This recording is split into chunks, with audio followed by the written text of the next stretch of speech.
What is going on, everybody? Welcome back to the channel. I know it's been a little while, and I say this every single video because I'm just so bad at staying consistent on YouTube, but I'm going to try my absolute best to post at least one video a week. And you guys, I want you guys to hold me accountable to that, okay? If I don't post a video at least once a week, I want you guys to rip me up, okay? Rip me up in the comments. Follow me on Instagram if you're not already.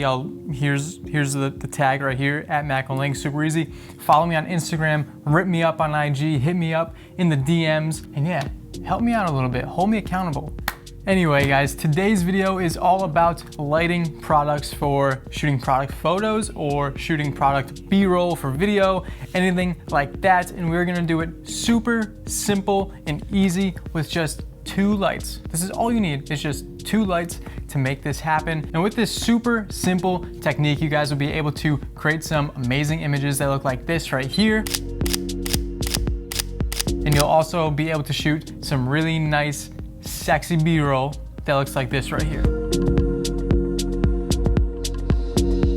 So before we get into it, I actually made a video on my channel like a really long time ago, close to a year ago probably, and it was how to shoot product photos in your bedroom. And I just want to talk about that video real quick because that video actually got a lot of love from you guys, and I think it was super beneficial and valuable for a lot of you out there. If you guys have not seen that video and you don't mind cringing a little bit at, you know, the old Maco on camera, I will leave a link to it somewhere up here on screen or down in the description below. So basically the motivation for this video that you guys are watching right now actually stems from that video, and I wanted to give you guys a little bit of like an update on how I'm shooting my product photos.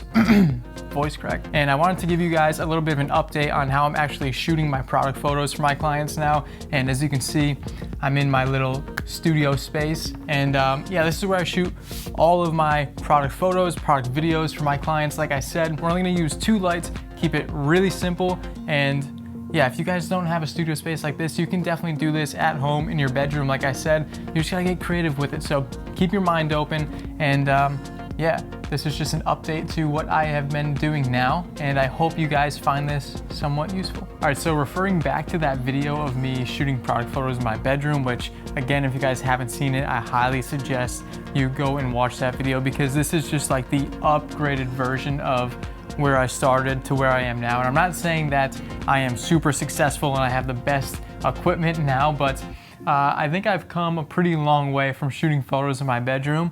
And this right here is actually a background that I bought off of Amazon that is supposed to mimic the look of a white brick wall. And if you guys haven't seen my bedroom, I shoot a lot of my videos in my bedroom, but in my room, I actually have this paneling that looks like fake brick, and me and my mom actually painted it white and gray one day. And when I started shooting these photos in my bedroom, I used that brick wall as the backdrop. And Thursday Boots, the client we're shooting for right now, actually really likes the look of that textured back wall. So unfortunately, here in the studio, I do not have any of that like textured paneling. And this is just a sheet of like thin plastic paper that, you know, you can get off Amazon for really cheap. I'll leave a link in the description below. But it's a really good way to get a textured look. And as long as we light this properly, we can make it look pretty good. But as you can see right now, it's kind of wrinkled and it looks like crap. So what I'm going to do is actually use a steamer and try to get a lot of these wrinkles out before we hang it up behind where we're going to be shooting.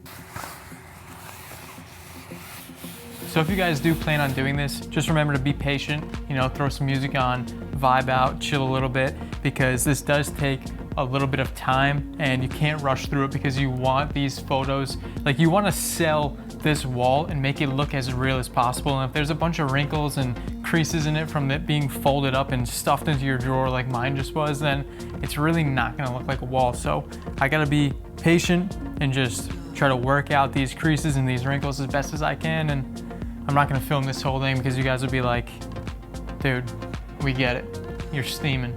All right, so I think I got most of the wrinkles and creases out of the backdrop. Now the next step is to actually take this and I'm gonna tape it up on this back wall right here. Now you guys can actually use some sort of like backdrop stand, and I actually have one, but I'm not gonna use it because my studio is not that big. Like if you take a look around, I don't have that much room to actually work with in here. So since this is such a lightweight material, I'm just gonna tape it to the wall with a little bit of gaff tape. And if you guys don't know, gaff tape fixes everything. It's like the world's cure for like everything, okay?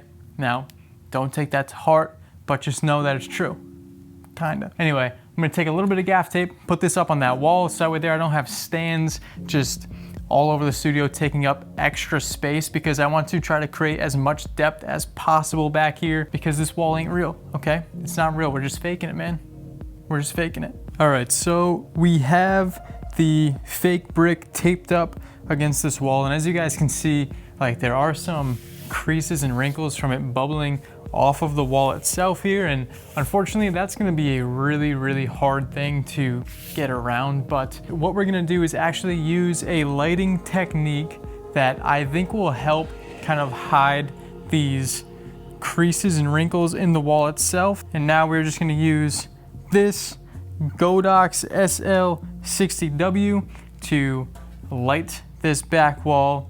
And I'm gonna show you guys how I actually use a technique in one of my last videos where I mimicked, you know, light coming through like a window, shining through the blinds. And I think that technique will work really good against this fake brick wall. It'll make it look a little bit more believable. So we're gonna get that set up right now. I've got my trusty Godox SL60W. This is a super affordable aperture 120D alternative light that I actually really like this, and I talked about this in my last lighting video, and I don't need to repeat myself, but basically it's a good light if you want to save some money and you don't want to drop hundreds of dollars on the alternative aperture light.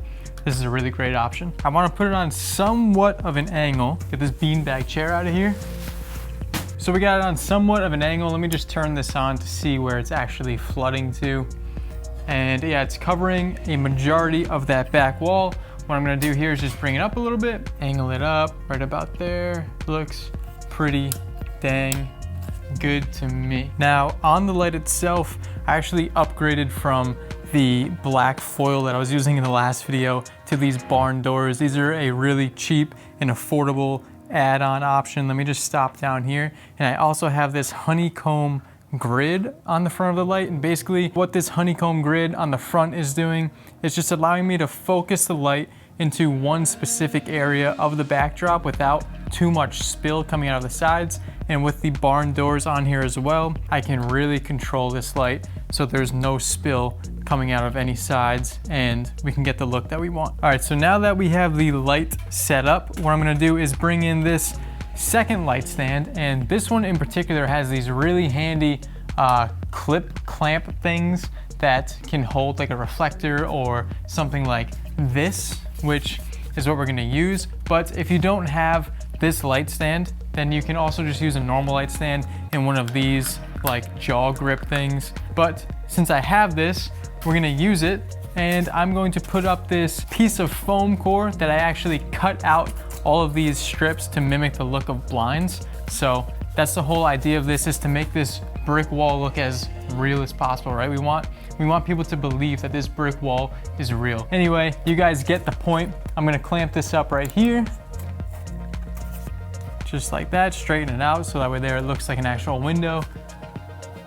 And now if we just play with the positioning of this light stand and the intensity of the light itself, we can get a look that looks pretty believable. And that's the whole idea here, right? We're trying to fake it till we make it. We're trying to make this brick wall look like it's a real brick wall. All right, so as you guys can see, we have the light coming through onto this fake brick wall, and I think it looks pretty dang good. It's hiding some of those imperfections in that fake brick in the shadow areas, and it's just making it look a little bit more believable, in my opinion anyway. It looks like there's some sunlight coming through the windows, and as you guys can see over here, this is a setup of how I have the light shining through this little piece of foam core. But this is a really cool, cheap, unique way to add a little bit of flavor into your backgrounds and make things look just a little bit more realistic. So like I said, we're only using 2 lights during this entire shoot, and the first one was the Godox SL60, like I said before, and the second light is this big boy right here. This is the Falconize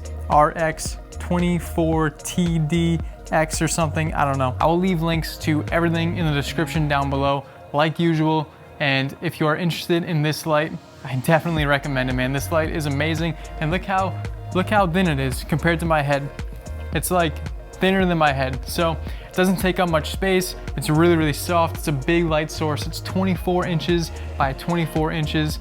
This whole vlogging thing is like really hard to do and I can't get used to it. I think it's like kind of weird. So I apologize if I'm like kind of awkward, but I don't know, man. I don't really do this. If you guys like this style of video though, and you like me showing you guys like a more raw behind the scenes look at how I do things, then drop a comment down below. Let me know, because I'll make more of these for you, okay? I'll do that. I'll do that for you guys. Just let me know, okay? What we have to do now is use this light number 2 as our main key light. And to do that, I have this light set up on a really nice C-stand, which, like I said before, guys, this isn't more of like the budget option, okay? If you wanna see the budget option at doing something like this, please go watch the video of me doing this in my bedroom. That is like a super janky budget filmmaker, photographer option of how to actually do this without spending a lot of money. Now, over the past couple of years, I have made money off shooting photos in my bedroom, and I was able to upgrade some of my gear to get lights like this and like this, and to get a really nice C-stand, and to be able to rent a little studio space where I can actually shoot my product photos for my clients, okay? So let's set this light up to get the main key angle. We got this light hooked up on this nice C-stand. This is actually from Impact. Again, links to everything are down in the description if you are interested. What we're gonna do now is just boom this light overhead, because I think shooting products with overhead lighting is a really easy way to get a really professional look, okay?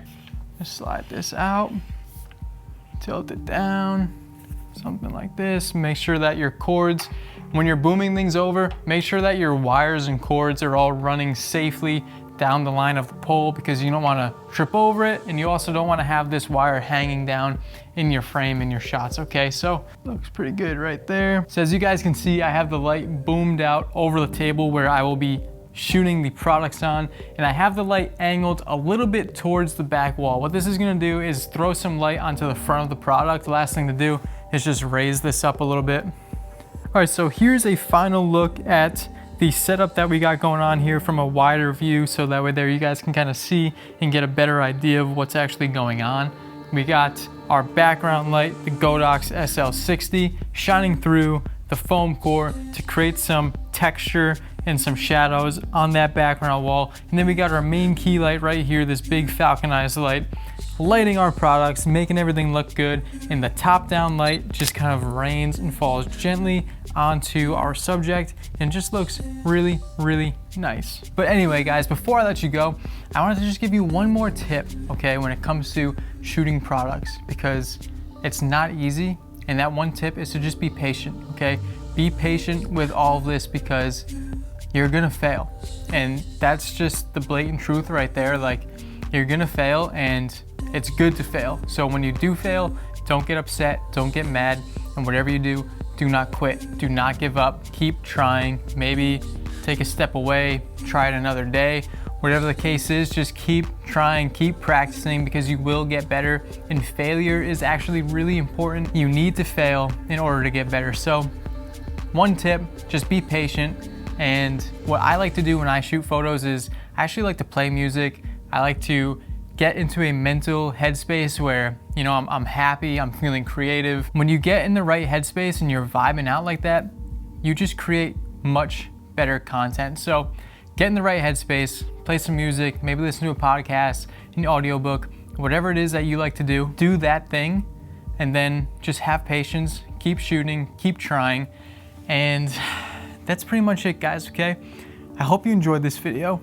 If you did, I would really appreciate if you hit the thumbs up button, because it helps the channel grow, and the channel is like growing like crazy right now. And it puts such a big smile on my face, because at the time of me making this video, I have just about 4,000 subscribers. And to me, that is absolutely crazy. Like, there are 4,000 of you who actually subscribed to my channel. Like, that's absolutely bananas. I really appreciate all of you guys who have subscribed so far. If you guys want to see any other types of content, any specific videos on anything, let me know in the comments down below. If you want to connect with me on more of a personal level, like I said at the beginning of the video, make sure to follow me on Instagram. And yeah, if you're not subscribed and you made it this far through the video, you might as well just subscribe, because you just watched me talk for who knows how long this video is and you're still here. So that's saying something.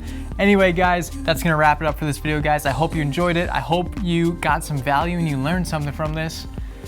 And I will catch you guys in the next one, all right? Peace.